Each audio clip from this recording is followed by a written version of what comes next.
Dans le cadre de l'émission Livres en partage de la radio web de l'Université du Temps Libre, Élise Serrano donne aujourd'hui la parole à Françoise Pauli qui va nous parler d'un roman historique, L'air était tout en feu, de Camille Pascal. Françoise, je vous donne la parole pour que vous donniez envie de lire ce roman qui va nous plonger dans une période oubliée du XVIIIe siècle, la Régence. Oui, j'espère bien que je vous ai donné envie, parce que c'est vraiment un coup de maître, ce roman. Alors, l'auteur, c'est Camille Pascal, agrégé d'histoire, couronné en 2018 par le Grand Prix de l'Académie française pour un premier roman historique, L'été des quatre rois. Et il a publié aussi en 2020 La Chambre des dupes. L'air était tout en feu, et donc son troisième roman. C'est un roman historique, très bien documenté, mais en même temps, c'est un vrai roman dans lequel Camille Pascal déploie une très grande virtuosité. L'époque, comme vous venez de le dire, c'est la Régence. Nous sommes au printemps 1718. Philippe d'Orléans assure la Régence alors que le futur Louis XV est très jeune. La situation historique, nous la trouvons dans les pages 27-28. Il est vrai que la danse macabre qui avait entraîné en quelques mois dans sa folle sarabande la quasi-totalité de la descendance mâle du vieux roi ouvrait à ses enfants bâtards, le duc du Maine et le comte de Toulouse, les espérances les plus inouïes. De cette famille d'hommes dont Louis XIV tirait une si grande fierté, il n'était plus resté qu'un petit-fils, devenu roi d'Espagne sous le nom de Philippe V, après une guerre interminable, et un enfant de 5 ans, dont le souffle ne valait pas bien cher aux yeux de toutes les chancelleries d'Europe. C'est le futur Louis XV. Le thème, c'est le complot, tout un jeu de haine familiale, de conspiration politique, le tout mis en œuvre par des personnages hauts en couleur que Camille Pascal fait vivre intensément d'une plume alerte et caustique au service de son érudition d'historien et qui rappelle la plume de grands témoins de l'histoire tel Saint-Simon. Je pense que en tant qu'historien, il doit connaître très bien l'œuvre de Saint-Simon. Le personnage central, c'est la duchesse du Maine, la petite fille du Grand Condé, mariée à l'aîné des bâtards de Louis XIV, légitimée sous l'influence de Madame de Maintenon, qui l'a élevée et a intrigué auprès du vieux roi pour qu'il puisse accéder au trône. Le couple, tel que l'évoque le romancier en quelques lignes un peu éparses,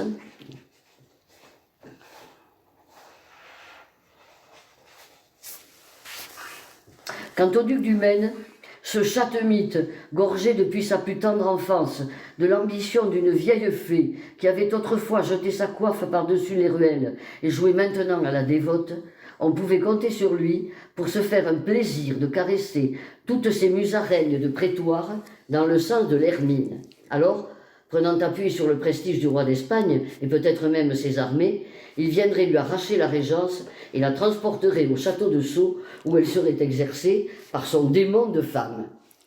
Son démon de femme, qui est présenté à la page 29, c'est un personnage, cette petite duchesse. La jeune duchesse du Maine, éblouie par les manèges de fin de règne et convaincue de la toute-puissance de sa marâtre d'adoption, voyait enfin le ciel bleu de France s'ouvrir sous les pas de la petite fille du Grand Condé et réserver à la branche cadette des Bourbons l'élévation et la gloire d'une famille qui ne pouvait indéfiniment rester tenue sous le boisseau.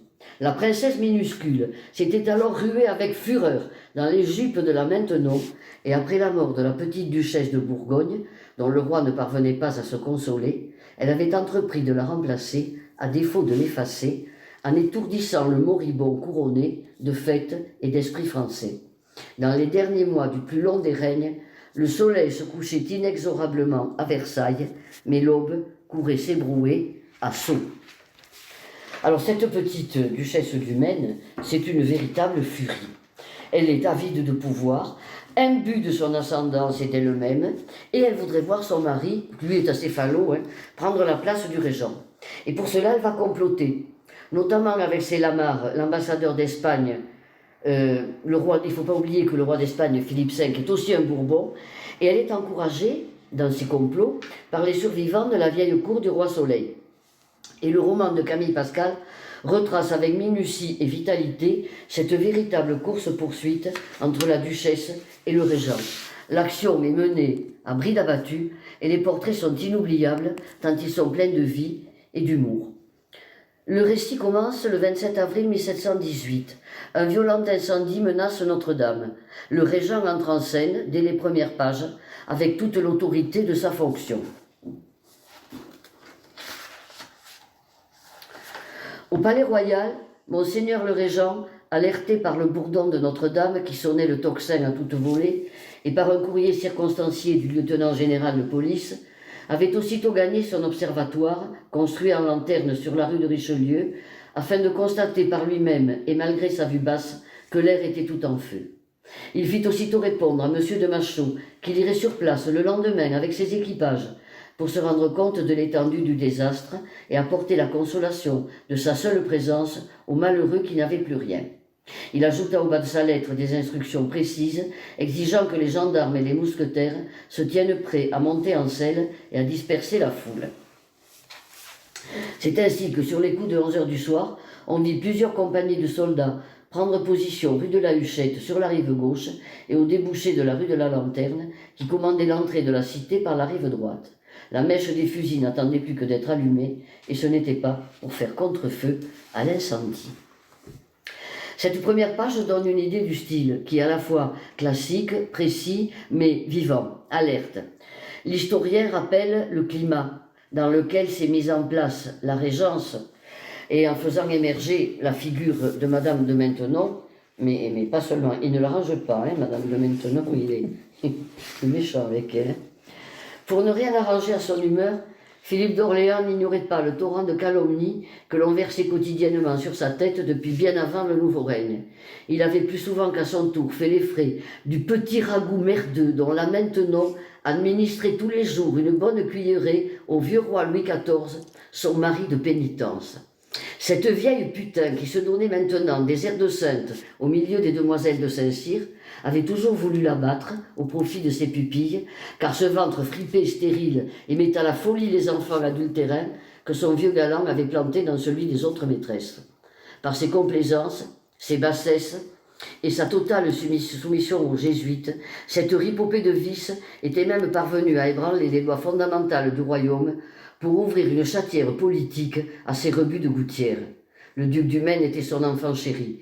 Tout le monde à la cour s'étonnait d'un tel attachement pour ce garçon qui joignait l'infirmité à la bâtardise, mais lui, Philippe d'Orléans, savait que la veuve Scarron, après avoir épousé un cul-de-jatte en première noce, ne pouvait déborder d'amour maternel que pour un boiteux.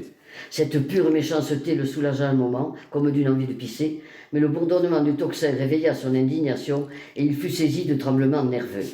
Les petits chatons de cette portée diabolique avaient bien grandi, pris de l'aisance, de l'assurance et de l'embonpoint, mais ils ne perdaient rien pour attendre, car le jour n'était pas si lointain où il leur fracasserait la tête contre une marche du trône.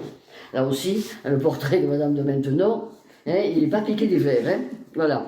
Alors, là aussi, on a bien une idée du style de Camille Pascal, qui est assez musclé, voilà. Si on a vu le beau film de Tavernier, que la fête commence, à la lecture, on ne peut s'empêcher de penser à ce film. Et en particulier à Philippe Noiret, qui campe magistralement le régent. Et là, il y a des images qui peuvent revenir à l'esprit et qui peuvent accompagner la lecture. Ce passage, par exemple, à propos du régent. Ce soir, il était là de ces ignominies. Et c'est vrai que Noiret le campe comme un personnage un peu blasé, voilà, fatigué des coups bas, épuisé de rumeurs, rassasié de la bêtise des peuples et de la valerie des grands, mais il ne laisserait personne lui contester le droit de gouverner. Il était petit-fils de France, et par là, le premier sur la liste de succession, si jamais le jeune roi Louis XV venait à disparaître. Aussi, malgré sa paresse, son goût de vivre librement en cercle particulier, son dégoût des honneurs du pouvoir comme de ses bassesses, n'abdiquerait-il jamais une once de ses droits ni de la primauté de son sang. Et dans les pages suivantes, on sait que le régent est parfaitement au courant de toutes les menées que conduisent les deux les deux polissons, là,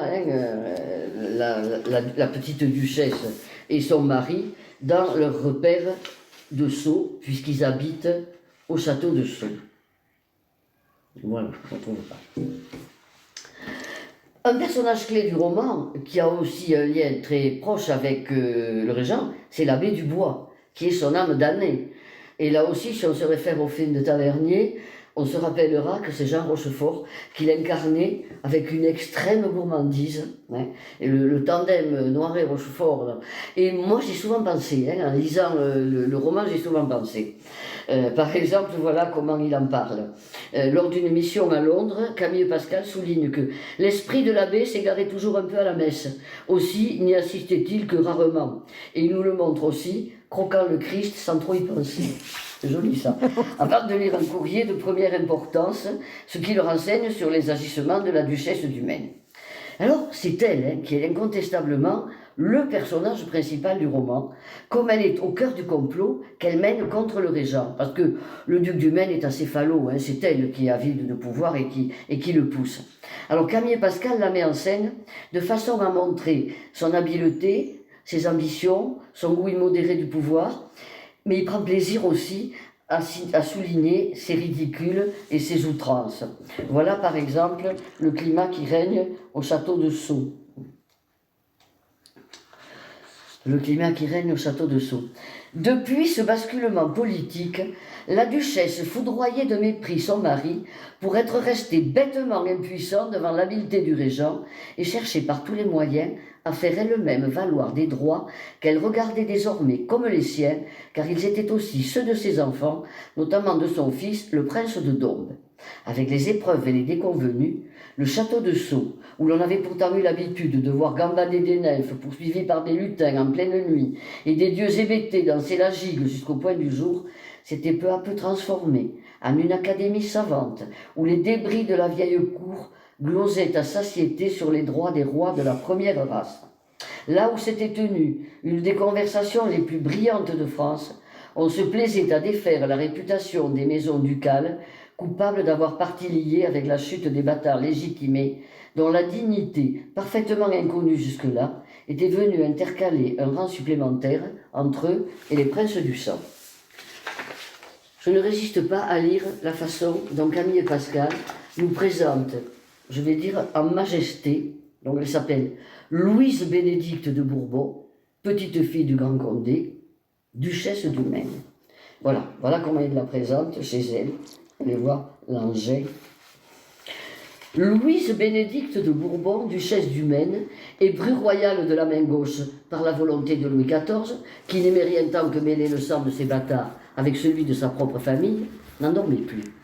Aussi, cette nuit-là, pour combler son insomnie, s'était-elle fait apporter en toute discrétion les vieux manuscrits du cabinet des titres de la bibliothèque du roi, où elle espérait découvrir les secrets inavouables des ducs et pairs, aussi bien que les fables les plus ridicules que certains généalogistes mercenaires avaient forgées pour les dissimuler. La petite princesse, montée dans son grenier, si richement décoré qu'il avait ébloui jusqu'au feu roi lors d'une visite à Sceaux, était allongée sur un lit de repos dont les pieds de bois dorés étaient aussi griffus que les pattes d'un lion. Une somptueuse robe de chambre, taillée dans un brocart doublé de velours, lui servait tout à la fois de toilette et de couverture, tant ses plis étaient généreux. Une coiffe au point d'Angleterre, pailletée d'or, faisait pour sa part office de bonnet de nuit. Et comme la duchesse aimait à tromper l'obscurité, dont elle avait maintes fois triomphé sur la scène de ses grandes nuits, elle était fardée à l'extrême, les joues rougies comme pour une présentation à la cour, et les lèvres dessinées avec autant de soin que les lambrequins bordant les tapisseries. Si elle ne s'était pas mise à rudoyer le cardinal de Polignac, assis à ses pieds sur un carré de soie, le spectateur de cette scène étrange aurait pu croire que la fille d'un géant mythologique venait d'abandonner sa poupée sur un canapé couleur de feu. La chambre se trouvait alors tout encombrée d'immenses in-folios dont les reliures paraissaient avoir échappé à l'incendie de la bibliothèque d'Alexandrie, et des rouleaux de parchemin jonchaient le parquet cloisonné. Donc on voit déjà le faste, et puis cette façon de travailler pour essayer de trouver des choses qui vont la conduire au pouvoir. Pour la nommer, le romancier use de toutes sortes de périphrases. Elle est naine, cette duchesse. Alors, c'est pittoresque, il l'appelle la poupée de sang royal, la folle naine, la furie, sans oublier de préciser qu'elle se pique de préciosité sous le nom de Ludovise. Il ne faut pas oublier, c'est l'époque où la préciosité est encore en honneur. Et il fait allusion, voilà, on va la voir, vous allez voir, là c'est d'un ridicule achevé. C'est vrai que la préciosité a souvent donné dans le ridicule, mais là on atteint des sommets. À Sceaux, où les débris de l'ancienne cour cherchaient toujours refuge, les nuits devenaient aussi tristes que les jours.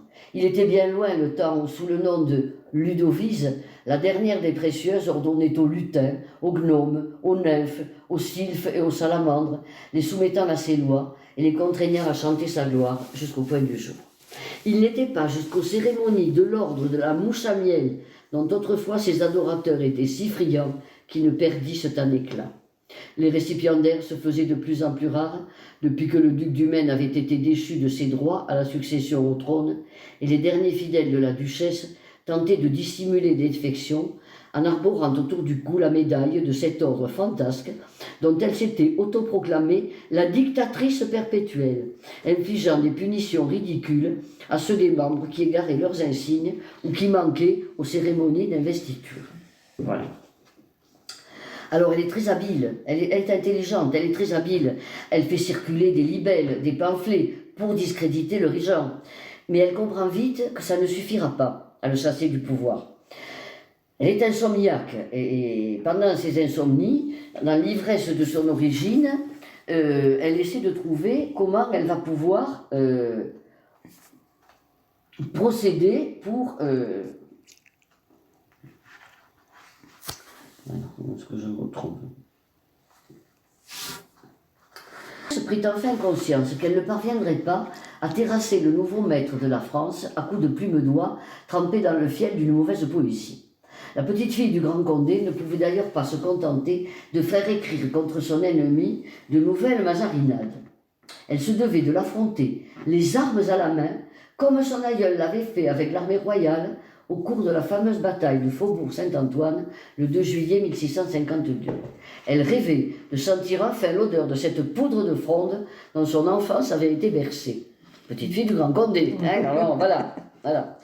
Et à mesure qu'on avance dans ses entreprises pour accéder au pouvoir, elle devient de plus en plus mégalomane et même folle, hein, usant même des services de voyante et de devineresse. Voilà. Alors il y a un morceau de bravoure, vraiment, un entretien extrêmement savoureux entre la duchesse et Célamare, l'ambassadeur de Philippe V d'Espagne, dont elle espère le soutien. Alors Célamare a cette conversation, mais il n'est pas dupe. Et le regard qu'il porte sur la duchesse vaut son pesant d'or. Alors je le retrouve.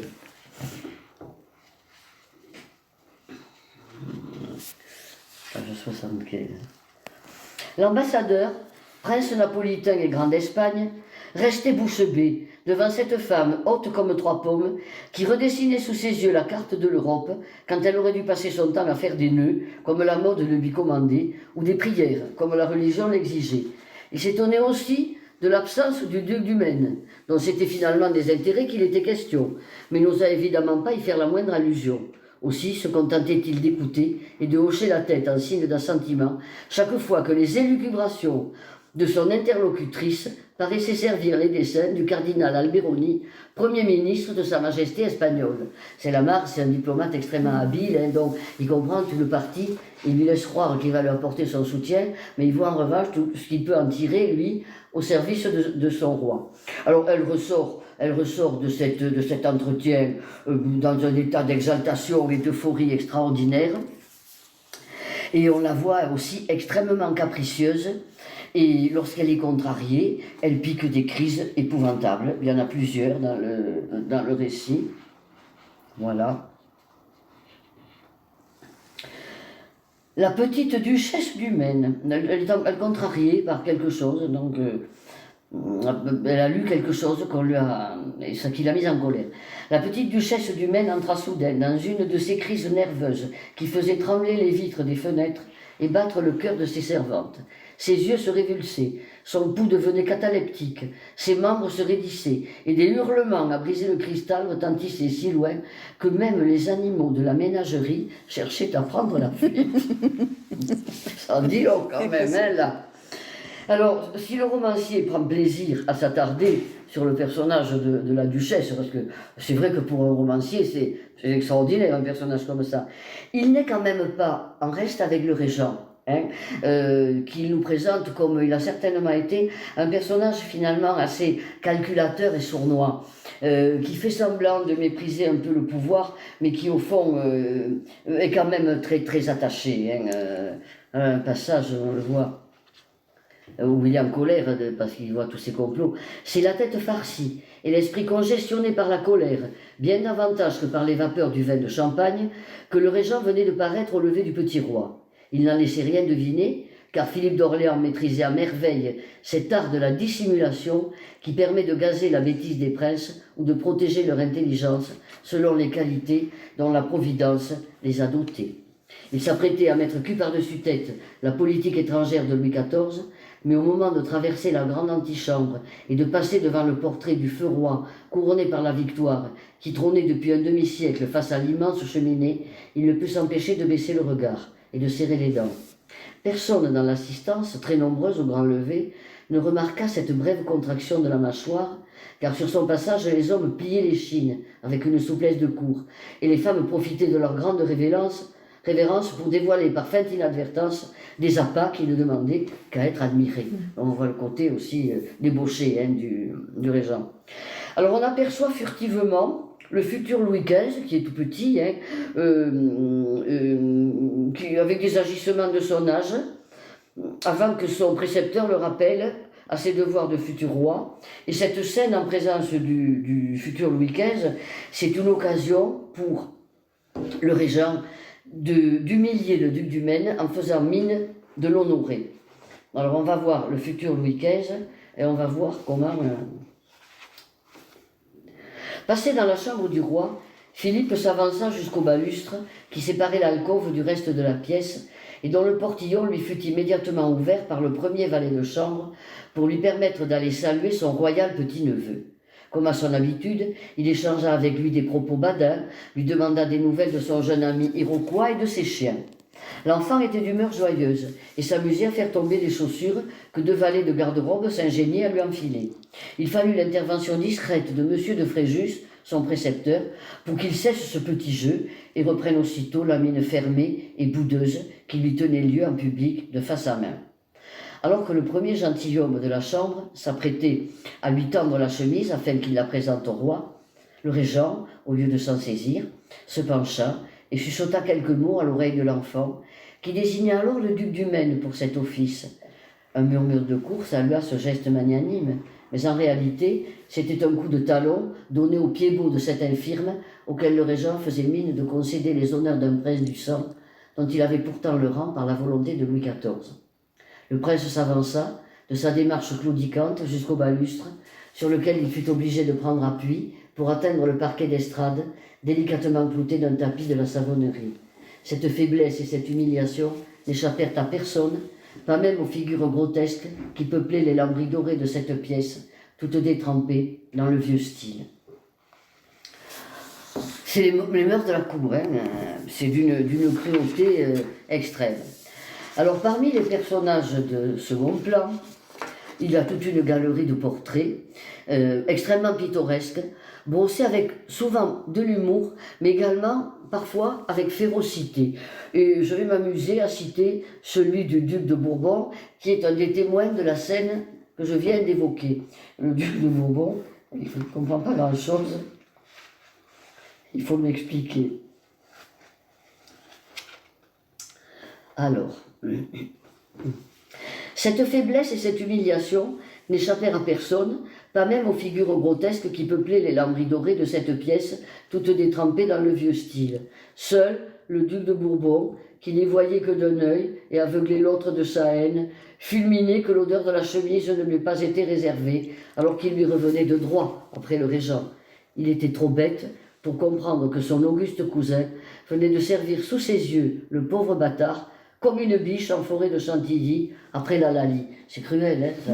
Parce que l'animal qu'on sert, c'est pour qu'il soit mis à mort. Et alors, il a une expression un peu plus loin pour parler de ce duc de Bourbon qui m'a fait hurler de rire. Il dit qu'il est borgne d'un œil, mais cyclope d'esprit. J'ai trouvé ça extraordinaire. Alors il faut laisser le lecteur se plonger dans les méandres de la politique de cette époque, avec ses entrevues secrètes, ses espions, ses traîtres, afin qu'il puisse apprécier le talent avec lequel Camille Pascal fait revivre une époque charnière de notre histoire, qui nous entraîne jusqu'à la cour d'Espagne, qui a aussi ses propres intrigues de pouvoir et ses personnages hauts en couleur. Et pour en revenir à notre folle duchesse, sachez qu'au terme de bien des conciliabules, des déplacements, des rencontres secrètes, des messages échangés, elle n'obtiendra pas le succès de ses manœuvres malgré toutes les aides qu'elle a sollicitées. La voici, furieuse, au début d'un chapitre qui s'appelle « Les grandes manœuvres ». Et elle en fait des grandes manœuvres. Réveillée brutalement de ses rêves par les mêmes rumeurs d'arrestation qui, quelques jours plus tôt, obligeaient son beau-frère le comte de Toulouse à sonder le régent sur ses intentions, la petite duchesse du Maine s'était levée ce jour-là à une heure presque normale, avait fait atteler ses chevaux, quitté le palais des Tuileries avec le tumulte qu'elle savait mettre en toutes choses, parlant haut, criant fort, pour que chacun comprenne à la cour qu'elle ne craignait pas plus le régent que ses régiments de garde française ou ce diable de Dubois dont on annonçait le retour à Paris. Son mari avait beau la conjurer de se tenir tranquille en sa chambre, ce fut peine perdue. Un regard suffit à le faire taire et rentrer sous terre. Ordre fut lancé au cocher de filer comme le vent jusqu'au palais royal, de ne jamais céder la route et au besoin de forcer le passage, car une princesse du sang ne mangeait la poussière de personne et chacun devait se ranger devant sa livrée et les armes des Bourbons-Condé. Voilà. Elle est attachée à ses origines. Alors son entrevue avec le régent, c'est grandiose, mais le passage où elle donne toute la mesure de sa folie et de sa fureur, c'est lorsqu'elle comprend vraiment que toutes ses entreprises ont échoué, qu'elle va être chassée du lieu qu'elle habite. Le duc, lui, voit deux issues. Et là, il y a une scène grandiose, mais vraiment grandiose. Et on n'est pas à la fin du roman. On en est loin. Alors voilà par exemple, c'est au château des Tuileries. Voilà le duc du Maine. Depuis le matin, le duc du Maine balançait entre deux craintes, celle d'être arrêté publiquement et celle, plus terrible encore, d'affronter la colère de sa femme. L'arrestation lui paraissait le sort le plus enviable dans la mesure où elle m'éviterait la pire des scènes. Voilà. Et alors, au paroxysme de sa frustration et de sa rage, vous allez voir ce qu'elle fait à l'œuvre. La voilà à l'œuvre. Là, c'est un grand morceau. Alors, à la seule idée d'être chassée de chez elle par ce neveu qu'elle abhorrait, la princesse revint subitement à elle et retrouva tous ses esprits. Mais ce fut pour mieux rugir. Son corps se roidit, comme celui d'un de ces automates de salon, dont le mécanisme a été remonté à bloc. Elle sauta de sa chaise de repos, avec la rapidité de l'éclair, parut chercher quelque chose du regard, avant d'aviser la précieuse garniture de porcelaine de Chine montée sur bronze, magnifique ornement du dessus de cheminée. Elle s'approcha, se saisit délicatement d'un des deux grands vases couleur céladon, comme pour l'observer plus à son aise, avant de le laisser tomber sur le sol où il se brisa en mille éclats. Le socle de bronze doré alla rouler jusqu'au pied beau de son mari ébahi. Le second fit balayer d'un geste de la main et vint s'écraser à son tour sur le marbre de l'âtre, dans un vacarme qui fit accourir valets et femmes de chambre. Mais un seul regard de la duchesse et un geste timide du duc suffirent à les faire reculer. Didon, dans sa fureur, jamais n'atteignit une telle violence. À peine avait-il refermé la porte, que la lourde pendule en marqueterie d'écaille fut elle aussi prise d'une soudaine envie de voler pour s'écraser aussitôt. Son précieux mécanisme émit alors un cliquetis pathétique avant de rendre l'âme. Une fois qu'elle eut fait place nette sur la tablette de cheminée, la princesse, déclamant sa haine et sa colère, jusqu'à effrayer l'aurore et la nuit, heureusement réfugiées sur leur dessus de porte, se saisit des pinces à feu, et ainsi armée, s'attaqua aux marqueteries des meubles et aux soieries des rideaux. Le bois de rose et de satiné éclatait sous les coups, les étoffes criaient leur déchirement, mais la princesse, devenue folle, continuait son œuvre destructrice. Elle éventrait maintenant de ses propres mains les coussins délicats et le dossier de chaque fauteuil, à l'aide d'un petit couteau à manche d'ivoire sculpté et à lame de vermeil, dont son mari se servait habituellement pour décacheter le courrier. Chaque geste était accompli avec une précision de tapissier par cette femme, qui n'avait pourtant jamais rien fait de ses 10 doigts, sinon jouer du clavecin. Le tout accompagné d'imprécations et de danses dignes du grand sabbat. En moins d'1 heure, la pièce fut entièrement saccagée. Des débris de toutes sortes jonchaient les parquets. Des plumes et des poils de crin voletaient un peu partout. Le duc du Maine restait comme pétrifié, et son frère, le comte de Toulouse, lui donnait tous les honneurs qui lui avaient été maintenus le matin même, pour ne pas être aux Tuileries ce jour-là, mais chez lui, à Rambouillet. N'ayant plus rien à détruire, la furie titrée continuait néanmoins à tournoyer dans sa robe de cour, sous le regard atterré des 2 frères et de son ancien amant, le cardinal de Polignac, lorsqu'elle arrêta net sa marche erratique, comme si une idée la ramenait soudain à la raison. Elle se baissa pour ramasser un lourd chandelier d'argent que son pied menu venait de rencontrer et retourna vers la cheminée où tout avait commencé. Mais celle-ci était si haute qu'elle ne parvint pas à s'y hisser. Elle appela son valet le plus robuste, habituellement chargé de la porter, d'une voix si impérieuse qu'il ne tarda pas à apparaître, le fit approcher au plus près de son oreille et lui donna un ordre compréhensible de lui seul. Le garçon, charpenté comme un fort des Halles, la souleva délicatement à hauteur de l'immense trumeau de glace qu'elle brisa net d'un coup de chandelier. Le geste fut accompagné d'un éclat de rire de démente qui acheva de tourner les sangs de son mari. Ensuite, toujours juchée sur cette monture humaine, elle lui fit faire le tour de la pièce pour briser tous les miroirs et lacérer les tentures restées jusque-là hors de sa portée. Seul le tableau qui la représentait, en train de prendre sa leçon d'anatomie, fut épargné, qu'elle avait trop de respect pour la science et sa propre grandeur. Une fois déposée à terre, elle sentit sa colère entièrement vidangée, tourner comme du lait caillé en une crise de désespoir. Le duc du Maine, croyant le moment venu de mettre un terme à la pire scène qui lui était été donnée d'essuyer depuis le début de leur mariage, s'aventura à essayer de prêcher, comme à son habitude, la résignation chrétienne et le stoïcisme antique. Une gifle l'en empêcha et l'étourdit, mais une claque beaucoup plus terrible allait finir de l'anéantir. Piquée sur ses 2 jambes, comme une enfant qui veut se grandir, la duchesse du Maine, ivre de douleur et de dépit, lui lança en pleine figure « Monsieur, sachez qu'aujourd'hui, il ne me reste plus que la honte de vous avoir épousé. » Voilà un personnage, hein. Ce morceau est extraordinaire, je trouve. Et nous n'en sommes qu'à la page 216, d'un roman qui comporte 332. C'est dire que la grande et la petite histoire seront encore riches de péripéties et de rebondissements sous la plume alerte et brillante d'un historien passionné qui nous emporte dans le tourbillon de cette période complexe et riche de notre histoire. C'est vraiment un coup de cœur, hein, ce roman. Bien, merci Françoise pour cette présentation toujours très brillante de ce livre. Nous espérons que vous aurez donné envie à tous nos auditeurs. J'espère. Moi, je l'ai lu avec passion. Hein, vraiment. Et dans ce livre, il faut rappeler que tous les faits sont vrais et les dialogues sont véritables. Hein, Oui, il y a une documentation extrêmement... une vraie documentation d'historien. Hein. Alors, je rappelle que ce livre s'appelle « L'air était tout en feu » et que l'auteur en est Camille Pascal. C'est chez Robert Laffont. Oui, chez Robert Laffont. Et j'ai entendu l'auteur dire « La réalité est presque toujours supérieure à la fiction ». Oui, Voilà. oui, oui. Merci Françoise. Merci à vous.